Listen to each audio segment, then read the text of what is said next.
దేశీయ టెక్నాలజీ వినియోగాన్ని ప్రోత్సహించే దిశగా కేంద్ర ప్రభుత్వం కీలక అడుగులు వేస్తోంది. ప్రధాని నరేంద్ర మోదీ పిలుపునిచ్చిన ఆత్మనిర్భర్ భారత్ స్ఫూర్తితో కేంద్ర హోంమంత్రి అమిత్ షా తన అధికారిక ఈమెయిల్ సేవల్ని గూగుల్కు చెందిన జీమెయిల్ నుండి స్వదేశీ సంస్థ అయిన జోహో మెయిల్కు మార్చుకున్నారు. ఈ మార్పును ఆయన స్వయంగా సోషల్ మీడియా ప్లాట్ఫామ్ ఎక్స్ ద్వారా ప్రకటించారు. అందరికీ నమస్కారం, నేను జోహో మెయిల్కు మారాను. దయచేసి నా ఈమెయిల్ అడ్రస్లో మార్పుని గమనించగలరు.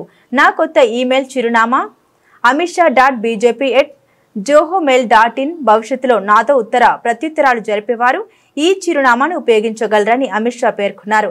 కేంద్ర మంత్రులు స్వదేశీ సాంకేతిక వైపు మొగ్గు చూపడం ఇదే మొదటిసారి కాదు.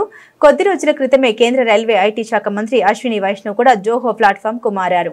డాక్యుమెంట్లు, స్ప్రెడ్ షీట్లు, ప్రెజెంటేషన్ల కోసం ఇది ఒక అద్భుతమైన వేదిక అని ఆయన ప్రశంసించారు. ప్రధాని పిలుపు మేరకు ప్రతి ఒక్కరు స్వదేశీ ఉత్పత్తులు, సేవలను స్వీకరించాలని ఆయన కోరారు. ఇటీవల జోహో అభివృద్ధి చేసిన అరటై మెసేజింగ్ యాప్ ప్రకంపనలు సృష్టిస్తోంది.